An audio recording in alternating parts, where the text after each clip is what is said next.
Hello friend, आज का जो वीडियो है वो करियर बेस के ऊपर है। और आज की इस वीडियो में हम लोग बात करेंगे कि कैसे कोई टेक्निकल कैंडिडेट या इंजीनियरिंग कैंडिडेट टाटा पावर को ज्वाइन कर सकता है। ठीक है, तो यदि कोई टाटा पावर को ज्वाइन करना चाहता है तो क्या वो सही स्टेप्स होंगे जिसके द्वारा टाटा पावर को आसानी से ज्वाइन किया जा सकता है, उसी के बारे में हम लोग बात करेंगे। पूरा बेसिक से बात करेंगे।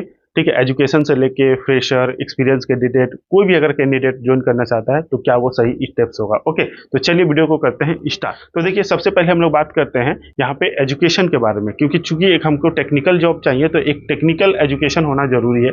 अब टेक्निकल एजुकेशन में आपका आईटीआई आता है, डिप्लोमा आता है और आपका बीटेक आता है। अब इसके सब कैटेगरी होते हैं, यानी अलग अलग ब्रांचेस होते हैं। आप जैसे डिप्लोमा कर रहे हैं तो क्या डिप्लोमा आप मैकेनिकल से करना चाहते हैं, इलेक्ट्रिकल से करना चाहते हैं, इंस्ट्रूमेंट से करना चाहते हैं। ठीक है, तो अलग अलग बहुत सारे वेराइटी होते हैं। तो आपको एक टारगेट पहले फिक्स करना होगा कि हमको टाटा पावर में जॉब करना है तो किस बेसिस पे करना है, इलेक्ट्रिकल बेस पे जाना है, मैकेनिकल बेस पे जाना है। तो उसी के अनुसार आप बीटेक में एजुकेशन कर लीजिए या डिप्लोमा में कर लीजिए। ओके, फिर उसके बाद ये एजुकेशन हो गया। तो अगर उसके बाद आपके जैसे आपको जॉब का टारगेट है, ठीक है, इस इंडस्ट्री में, तो आपके पास अगर किसी प्लांट का कोई ट्रेनिंग सर्टिफिकेट है तो वो भी, उसको भी रखिए। चाहे कोई अप्रेंटिसशिप किए हैं तो उसको भी रखिए। ओके, तो वो भी आपको जॉब के सिलेक्शन में काफी मदद होगा। ओके, तो ये आपका एजुकेशन क्वालिफिकेशन से रिलेटेड चीजें हो गई। ओके, अब अगर हम लोग सबसे पहले बात कर लेते हैं फ्रेशर के बारे में कि फ्रेशर कैंडिडेट कैसे ज्वाइन कर सकते हैं। तो उसके लिए कुछ स्टेप्स होता है। ओके, पहला जो रास्ता जो होगा वो आपका कैंपस के थ्रू हो सकता है। तो मान लीजिए आप एजुकेशन कर रहे हैं, डिप्लोमा ही कर रहे हैं मैकेनिकल से। ओके, किसी अच्छे इंस्टीट्यूट से कर रहे हैं जहाँ पे टाटा पावर, आप जैसे पिछला रिकॉर्ड्स देखेंगे कॉलेज का कि वहाँ पे टाटा पावर जो है वो कैंपस कराती है, क्योंकि टाटा पावर अलग अलग कॉलेजों में, ठीक है, वो कैंपस कराती है जहाँ से डायरेक्ट रिटन एग्जाम होगा, इंटरव्यू होगा और वहीं से लड़के जो होंगे वो सिलेक्ट हो जाएंगे। तो एक तो ये रास्ता हो गया कि आप डायरेक्ट वहीं से इसमें जॉब पा सकते हैं। ओके, अब दूसरा क्या रास्ता है, मान लीजिए आपके कॉलेज में नहीं होता है, ठीक है, तो आप क्या करेंगे। तो उसके लिए अब दूसरा रास्ता है कि आप इसके ऑफिशियल वेबसाइट में जाएंगे। ठीक है, इसका official website time to time देखेंगे। और ये एक दिन में नहीं होता है, आपको टाइम टू टाइम देखना होगा, महीनों भर देखना होगा। ठीक है, जब जब भी वैकेंसी आती है तो आपको अप्लाई करना है। आप अप्लाई करेंगे, ठीक है, तो उसमें हो सकता है आपका जब अप्लाई करेंगे और आपका आपका सिलेक्शन होगा, आपको कॉलिंग आएगा। ठीक है, तो उसके जरिए भी आपका एग्जाम और इंटरव्यू करा के आपका सिलेक्शन जो है वो किया जाएगा। ठीक है, आजकल के समय में आपके कई सारे सोशल मीडिया ऐप हो गए, जैसे लिंक्डइन हो गया, ठीक है, naukri.com हो गया।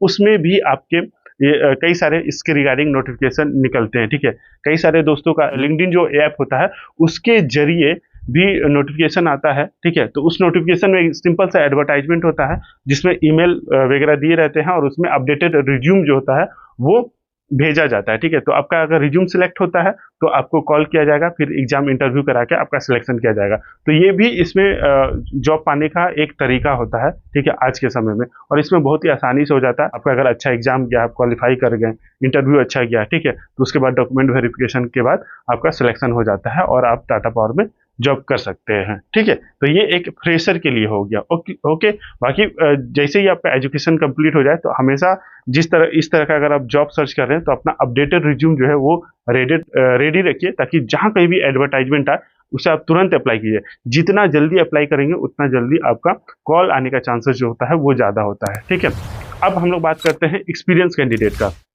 तो एक्सपीरियंस कैंडिडेट ऑलरेडी कहीं ना कहीं काम कर रहे होते हैं।